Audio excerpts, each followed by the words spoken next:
Welcome to Education Hub. I'm Tavish, currently studying at Allama Iqbal College. On this channel, we explore various topics to help you excel in your studies and beyond. Join me as we dive into the world of learning and knowledge together. Dear students, cell wall को हम study करते हैं. What is cell wall? Students, cell wall plants के अंदर पाई जाती है. Cell wall is a strong protective structure that surrounds the plant cell. Students, plant cell के आउटसाइड स्ट्रक्चर को जो प्रोटेक्ट करती है उसको हम सेल वॉल कहते हैं.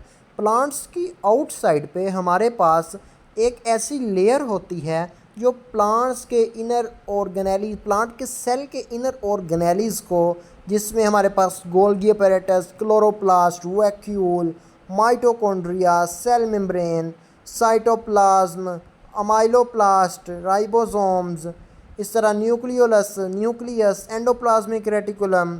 इस तरह स्टूडेंट्स, इन तमाम को प्रोटेक्ट करने के लिए प्लांट्स की आउटसाइड पे एक लेयर होती है जिसे हम सेल वॉल कहते हैं.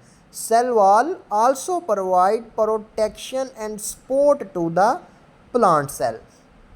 स्टूडेंट्स, अब सेल वॉल ने प्लांट के जो सेल के अंदर कंपोनेंट्स हैं इन तमाम को उनके सराउंडेड से कवर किया होता है. Cell wall a strong protective structure that surrounds the plant cell. ये सिर्फ प्लांट्स में होती है, सेल वॉल एनिमल्स में नहीं होती. सेल वॉल सिर्फ प्लांट्स में होती है. ये प्लांट्स के अंदर से एक ऐसी सिक्रीशन होती है जिसकी वजह से सेल वॉल एक हार्ड रिजिड स्ट्रक्चर बन जाता है. स्टूडेंट्स, छोटे पौधे जो कि अभी बिल्कुल छोटी स्टेज में होते हैं, जब बीज से वो छोटे पौधे बनते हैं तो उनमें सेल वॉल नहीं होती, क्योंकि उनमें वो सिक्रीशन, उस केमिकल की सिक्रीशन नहीं होती जो हमारे पास सेल वॉल बनाता है. जैसा कि आप इस फिगर में देख रहे हैं, प्लांट सेल डायग्राम की ये फिगर है. स्टूडेंट्स, इसमें अब हमारे पास सबसे आउटर लेयर को हम सेल वॉल कहते हैं. ये हार्ड रिजिड स्ट्रक्चर है प्लांट का. अब इस सेल वॉल के अंदर सेकंड नंबर पे हमारे पास सेल मेम्ब्रेन है. सेल की आउटर जो मेम्ब्रेन है सेल वॉल के बाद इनर साइड पे, उसको हम सेल मेम्ब्रेन कहते हैं.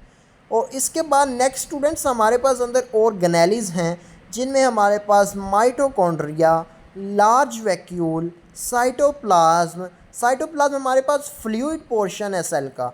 सेल मेम्ब्रेन तो आउटर साइड हो गई सेल वॉल के बाद. Next chloroplast, nucleus. स्टूडेंट्स, इस तरह सेल वॉल की वजह से अंदर की तमाम organelles, nucleus, mitochondria, cytoplasm, chloroplast, तमाम प्रोटेक्टिव हैं. इनको प्रोटेक्शन फराहम करना सेल वॉल का काम है. प्लांट की आउटसाइड पे जो रिजिड स्ट्रक्चर है उसको हम सेल वॉल कहते हैं. स्टूडेंट, सेल वॉल तो हो गई प्लांट की आउटर साइड, लेकिन अगर हम इनर को देखें तो इनर में हमारे पास मिडल लमेला आती है. मिडल लमेला में अगर हम इसके फंक्शन को, इसकी डेफिनेशन को देखें, the middle lamella serve as a cementing layer between the primary walls of adjacent cells. Adjacent cells की जो प्राइमरी वॉल्स हैं, यानी कि सेल वॉल के बाद जो एडजेसेंट सेल्स की प्राइमरी वॉल है उनको हम मिडल लमेला कहते हैं. The primary wall is the cellulose containing layer laid down by cells that are dividing and growing. To allow for cell wall expansion during growth, primary walls are thinner and less rigid. Cell की growth के दौरान जो primary walls हैं हमारे पास वो इतनी ज़्यादा सख्त नहीं होती, लेकिन बाद में सिक्रीशन के बाद जो सेल वॉल है वो हमारे पास बहुत ज़्यादा रिजिड हो जाती है. स्टूडेंट्स, मिडल लमेला तो हमने पढ़ लिया. उसके बाद pectin, microfibril, primary cell wall, cell membrane, hemicellulose, ये तमाम हमारे पास सेल के स्ट्रक्चर्स है, सेल के कंपोनेंट्स हम कह सकते हैं इसे. स्टूडेंट्स, सेल वॉल का काम है सिर्फ प्लांट की बॉडी को आउटर साइड से प्रोटेक्शन फराहम करना. ये तमाम बाकी स्ट्रक्चर्स, माइटोकॉन्ड्रिया, राइबोसोम, तमाम ऑर्गेनेलीज वगैरह हमारे पास सेल वॉल के अंदर होती हैं। सेल को प्रोटेक्शन प्रोवाइड करना सिर्फ सेल वॉल का काम है। डियर स्टूडेंट्स, सेल वॉल के अंदर आपको देखें न्यूक्लियस नज़र आ रहा है। न्यूक्लियस हमारे पास सेल का बहुत ही इम्पोर्टेंट ऑर्गेनेली कह सकते हैं, कंपोनेंट कह सकते हैं। न्यूक्लियस नज़र आ रहा है, उसके बाद हमारे पास माइटोकॉन्ड्रिया नज़र आ रहा है, फिर साइटोप्लाज्म नज़र आ रहा है, उसके बाद हमारे पास क्लोरोप्लास्ट है, वैक्यूल है। तो इन तमाम को जैसा कि आप देख रहे हैं सेल वॉल ने कंट्रोल किया हुआ है, ये सेल वॉल से बाहर नहीं जा सकते। इसी तरह तमाम प्लांट्स के सेल के बाहर सेल वॉल मौजूद होती है। स्टूडेंट्स, अगर हम देखें सेल वॉल किसने डिस्कवर की, discovery of cell wall in 1665। He constructed a microscope himself and used it to examine a small slice of cork. Students, Robert Hooke जो इंग्लिश साइंटिस्ट थे, उन्होंने 1665 में एक माइक्रोस्कोप खुद तैयार किया और उसके तहत उन्होंने एक छोटा सा कॉर्क का स्लाइस लिया और उस पर तजर्बा किया और उनको सेल वॉल तब डिस्कवर हुई। He observed tiny compartments and gave them the term cellula, which was later on changed into cells.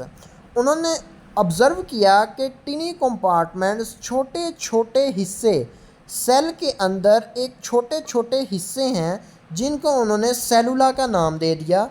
Increasing of time changes आती गई तो सेलुला को सेल्स का नाम दे दिया गया।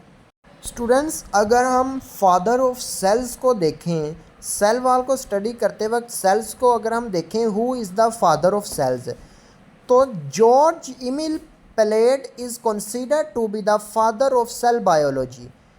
ही pioneered the use of the electron microscope. इन्होंने इलेक्ट्रॉन माइक्रोस्कोप के यूज़ को डिफ़ाइन किया and with the help of it he could discover the ribosomes and the activity of secretory proteins.